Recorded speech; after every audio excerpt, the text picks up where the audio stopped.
Ayan, nandito kami ngayon sa farm. So, ayan. Ganito kalawak yung farm ng aking anak. Tapos syempre meron yung kasama ko ay, hi Mary! Mag-hi ka! Ayan. So, sobrang ganda ng hangin dito guys. Meron kaming pupuntahan. Meron sa hangin. Tapos may hangin na may kitli. So, nalang kami dito. Tapos matalas pala kami. Black. Aray! So, maganda pala dito. So, ngayon lang kami pupunta dito na maliwanag!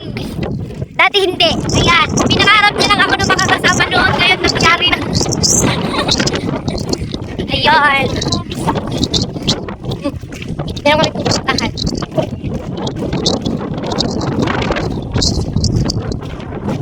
Sobrang init. Ay, sobrang init. Para siyang hangin. Diba? Kung pwede lang siguro magpatayo ng bahay dito. O, tignan nyo naman lawak. O, diba? Sa Pilipinas siguro to nag-aagawan na. Tignan nyo. So, tignan yung bundok nila dito. Wala kang makikita ng mga puno or damo.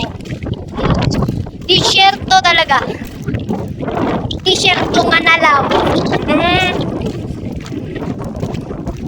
Pupunta kami sa kabilang bahay. Kukuha kami ng prutas. So, hindi ko alam kung anong pangalan ng prutas na to. Bali, papakita ko sa inyo. Papakita ko sa inyo. Kung anong prutas ba ito. Ano siya? Para siyang bayabas, pero hindi. Para siyang siniguelas, pero hindi. Basta bahala na ba? Ayan, nandito. Ang daming prutas. Ano bang prutas to? Hindi ko alam. So, madami rin silang lemon dito. Pero walang mga bunga ba? Ayan.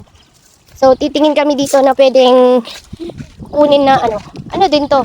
So, meron din tong ibang prutas. Hindi namin alam kung nakakain yan. Ay, may kalapati. Ano ba yung nakakain ba to?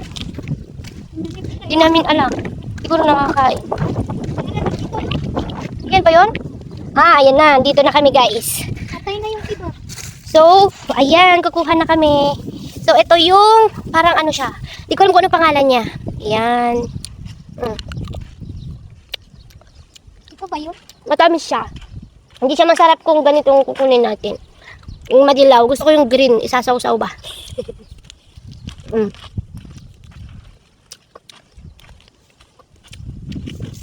Pwede na lang din.